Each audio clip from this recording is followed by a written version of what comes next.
തൃശൂർ ജില്ലയുടെ പടിഞ്ഞാറൻ കോൾപ്പടവുകളിൽ വെള്ളമെത്താത്തതിൽ പ്രതിഷേധിച്ച കോൺഗ്രസിന്റെ നേതൃത്വത്തിൽ ഉപരോധ സമരം നടത്തി. അനിൽ അക്കരെ, ടി.എൻ. പ്രതാപൻ ഉൾപ്പെടെയുള്ളവരുടെ നേതൃത്വത്തിൽ ജില്ലാ കളക്ടറുടെ ചേംബറിന് മുന്നിൽ കുത്തിയിരിപ്പ് നടത്തി. വെള്ളം തുറന്നുവിട്ട് 15 ദിവസമായിട്ടും പുല്ലഴി, കാഞ്ഞാണി, വെങ്കിടങ്ങ്, അരിമ്പൂർ തുടങ്ങിയ ഏക്കർ കണക്കിന് വരുന്ന കോൾപ്പടവുകളിൽ വെള്ളം എത്താത്തതിനാൽ കൃഷി നശിച്ച അവസ്ഥയിലാണ്. ഇതോടെയാണ് കോൺഗ്രസ് പ്രതിഷേധം സംഘടിപ്പിച്ചതെന്ന് ടി.എൻ. പ്രതാപൻ പറഞ്ഞു. തുടർന്ന് കളക്ടറുമായി നടത്തിയ ചർച്ചയിൽ ചാലുകളുടെ ചണ്ടി നീക്കം ചെയ്ത് എത്രയും വേഗത്തിൽ കോൾപ്പടവുകളിലേക്ക് വെള്ളം എത്തിക്കാനുള്ള നടപടികൾ സ്വീകരിക്കാമെന്നും കൃഷിനാശം ഉണ്ടായ കർഷകർക്ക് നഷ്ടപരിഹാരം ലഭ്യമാക്കാമെന്നും കളക്ടർ ഉറപ്പ് നൽകിയതായി ടി.എൻ. പ്രതാപൻ അറിയിച്ചു.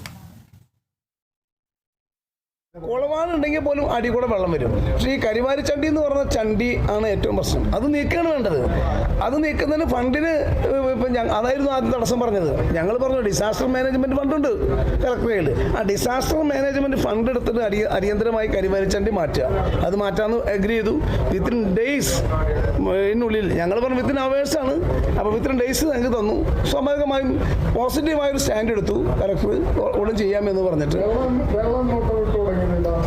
വെള്ളം 15 ദിവസത്തോളമായി വിട്ടു തുടങ്ങിയിട്ട് എത്തുന്നില്ല. എന്താണെങ്കിൽ കരിവാലിച്ചണ്ടിയും അതുപോലെ തന്നെ കുളവാഴയും നിറഞ്ഞിരിക്കുകയാണ്.